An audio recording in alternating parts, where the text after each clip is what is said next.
Building trust with guests is not an option. A hotel can thrive or die simply based on their TripAdvisor or Yelp reviews. Yet so little effort is done on the meetings and event side. Why is that? Social proof. It's a hotel salesperson's secret weapon. I've invited LinkedIn expert and trainer Joe Apfelbaum on to explore this topic further. I've asked him questions like, what is social proof, why it matters, and how can hotel salespeople leverage it to their advantage? Tips to get started right now? Let's get after it.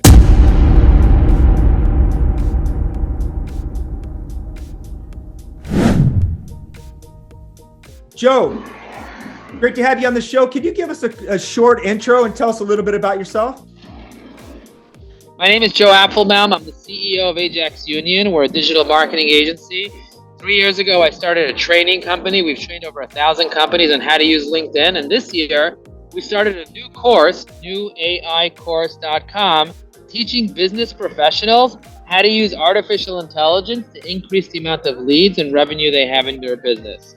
I live in Brooklyn, New York. I have 5 kids, and I absolutely love motivating entrepreneurs, sales professionals, coaches, and consultants to be able to create more impact, more freedom, and more excitement in their life. So if you're looking for more, if you want to take your life to the next level, you can find me on LinkedIn at www.joelinkedin.com.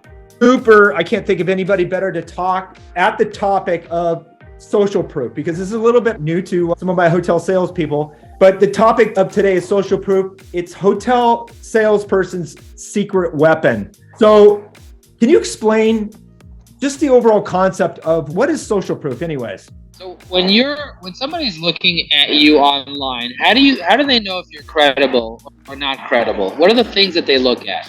So the concept called social proof means that they take a look at your surroundings. What are people saying about you?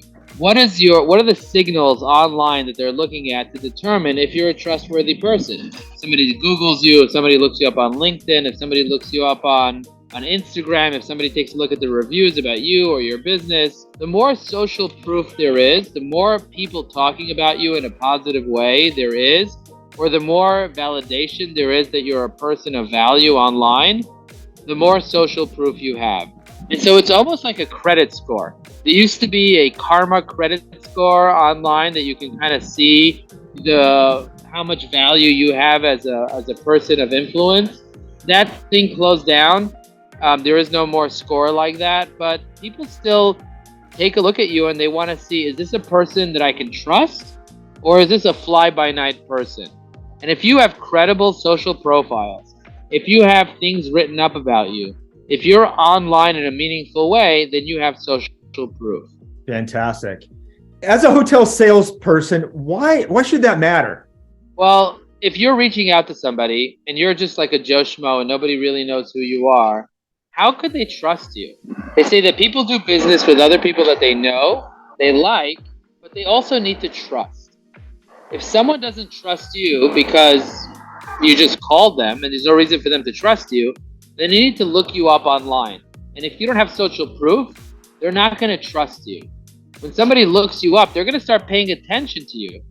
Also, when you do the initial outreach, you need to use social proof like recommendations, testimonials, experience, in order for you to get through the door and for people to take you seriously. And so using social proof will give you the credibility, the authority, and the trust that you need in order for you to actually get through and close more deals. Love that. I saw you had a bold goal of, I think it was last year, of testimonials. And I wanted to ask you, I can't remember, it was 100 a year. Could you remind me of what that was? And did you accomplish that, by the way? Because most people have no recommendations on LinkedIn. Some people have 2 to 3 testimonials and recommendations on LinkedIn. I have over 420 recommendations on LinkedIn because my goal was initially 100, then 200, then 300, then 400. And now I want to be able to get over 100 recommendations. That's 2 per week every single year and build my way up to 1,000 recommendations on LinkedIn. Well, this is a great segue into my next question. Obviously, you find that very important. I do as well. How can hotel salespeople get it? In order for you to get recommendations, the first thing you need to do is find people that you've serviced in the past or people in your network that value you. And then you need to ask them, do you value what I'm doing for you? Do you value me being a friend? Do you value me being a vendor to you? And if they say yes, you can ask them what they value most about you. And they're probably going to give you a compliment. I love that you're on time. I love that you're punctual. I love that you're responsible. I love that you're resourceful. I love that you're reliable, whatever they use. Then what you can say is, would you be willing to leave that amazing testimonial as a LinkedIn recommendation? And usually they'll say yes, but then you got to take the next step and actually request it from them. That means going to their profile, clicking on the more button on their profile, clicking on request recommendation, and then actually asking them for that recommendation, customizing them, making the request, and then you're much more likely to get the recommendation. Because people are not naturally prone to leaving recommendations unless they're asked to do it. And even when they're asked to do it, they don't even know what to write. So what you want to do is make sure to kind of tease it out of them by first asking them if they value what you do and how they value what you do. And it's much more likely for them to then give you the recommendation that you deserve. Love that.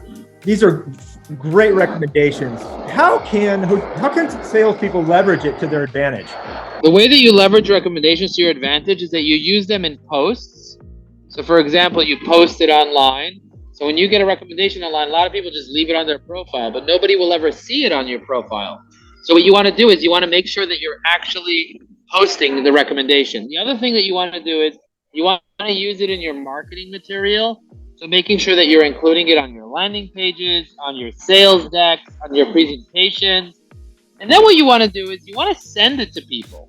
So when you're sending out an email to one of your prospects, what you can include in the email is, here's what some of my clients said about me. And that builds social proof and more credibility as well. That's great.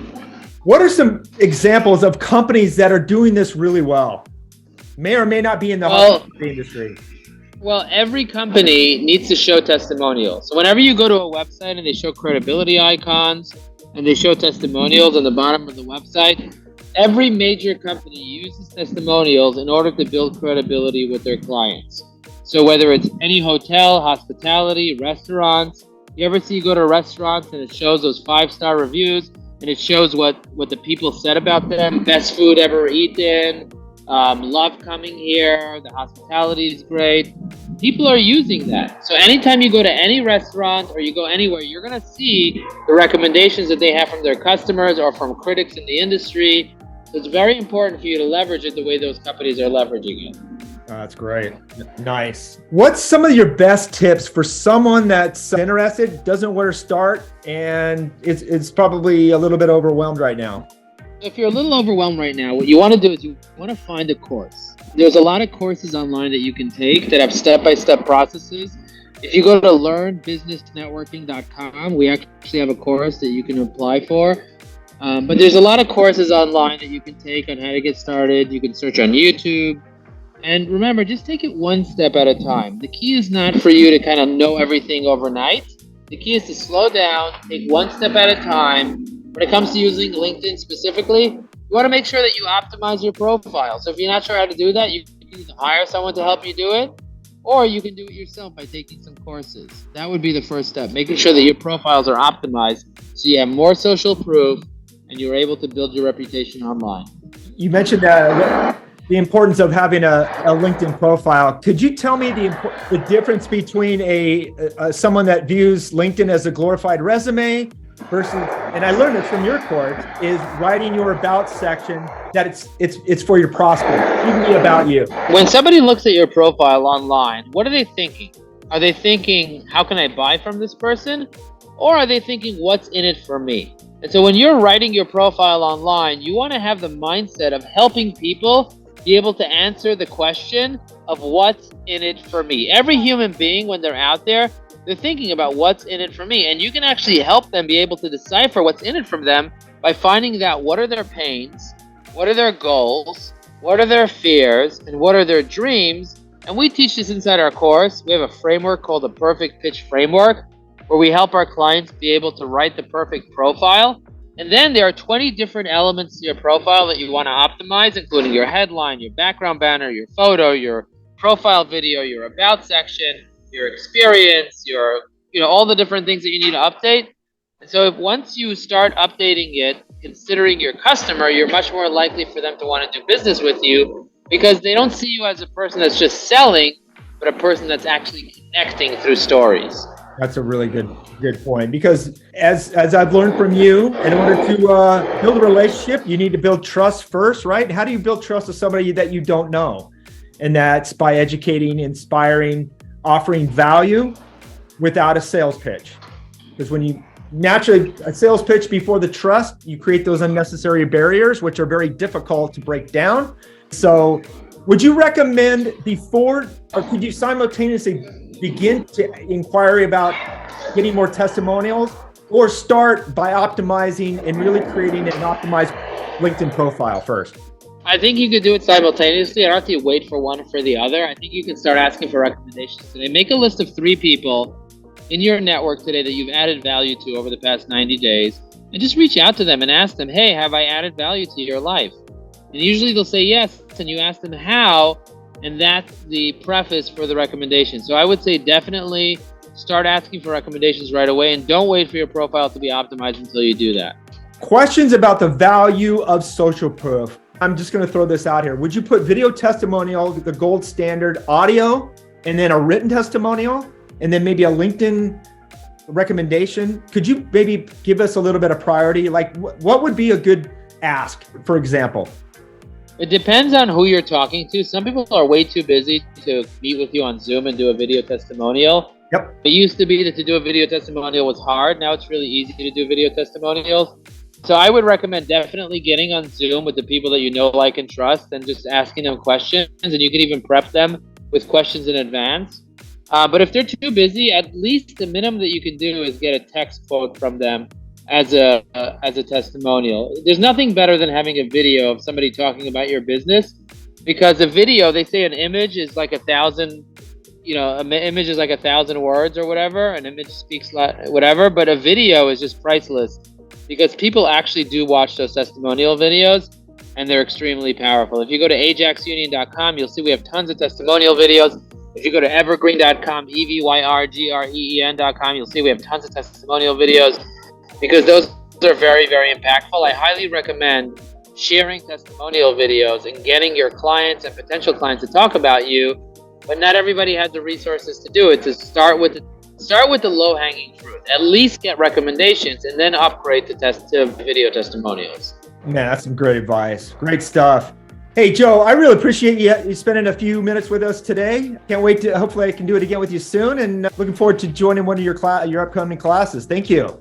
Thank you so much. I'm so glad that I'm here. We do have an upcoming class. We just launched an AI course. If you go to newaicourse.com, you can learn more about that. We teach sales professionals and business development professionals how to use AI to take their business to the next level. So, Cory, thank you for having me here right now, and I appreciate our friendship, and I appreciate you having me on your podcast. Thank you, man.